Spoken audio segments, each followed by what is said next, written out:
Jonesboro police identified 2 people injured in a Sunday morning shooting. Multiple officers responded to a shots heard call in the 200 block of Philip Evans Way just before 4:30 a.m. yesterday. Police said LaDante, Reginald Jones, and Crystal Thomas suffered gunshot wounds and were taken to area hospitals. Our Maddie Sexton joins us live from the police department with all the details. Maddie. Yeah, Diana, I tried talking with neighbors earlier today, but due to their safety being at risk, a lot of them were too scared to be interviewed about the shooting. Many of them want to leave the neighborhood because they say one house is responsible for all the violent crimes in the area.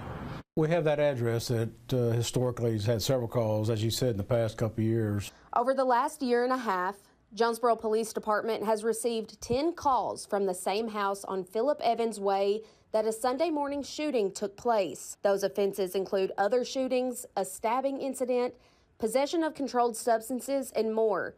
Police Chief Rick Elliott said most involve battery situations. It's kind of a household deal. It's not anything that they're putting out in the communities. Not all of it is just them putting things back out bad in the neighborhood.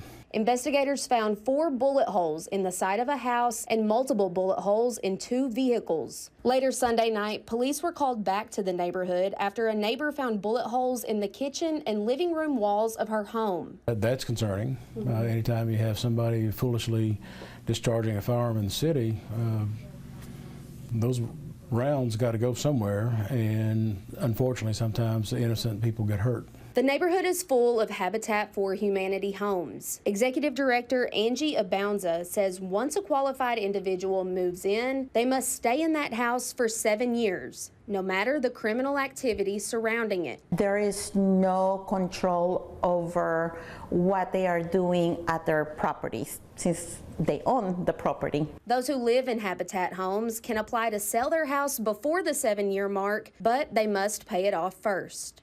They are free to do with their homes as they please, as long as they stay within our regulations of the mortgage loan itself. No arrests have been made at this time, but if you have any information about this case, you are asked to call the Jonesboro Police Department at 870-935-5657. Live in Jonesboro, Maddie Sexton, K8 News.